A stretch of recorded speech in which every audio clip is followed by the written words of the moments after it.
तर हवेतलं बाष्प वाढल्यानं मुंबईकर पुन्हा एकदा घामाघूम होऊ लागले। दिवसाचं तापमान 34 अंशांवर तर रात्रीचं 26 अंशांपर्यंत नोंदवण्यात आलं। रविवारपर्यंत कमाल आणि किमान तापमान स्थिर राहणार आहे। हवेतलं बाष्प ही कायम राहील, त्यामुळे मुंबईकरांच्या त्रासात भर पडणार आहे। दिवसभर एसी सुरू ठेवावा लागतोय, त्यामुळे मुंबईकरांच्या वीज बिलात सुद्धा वाढ होते, खिशालाही फटका बसला।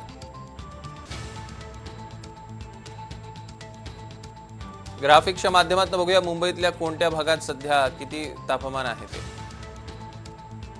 राम मंदिर 36.8 अंश सेल्सिअस, विक्रोळी 36.6, विद्याविहार 35.9, चेंबूर 35.4, वांद्रे 35.1 आणि दहिसरमध्ये 35.1 अंश सेल्सिअस।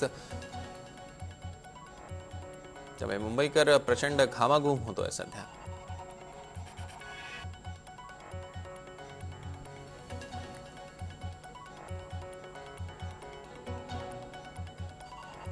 आपण बघतोय राज्यभरात तापमानाचा पारा वाढत चाललेला आहे।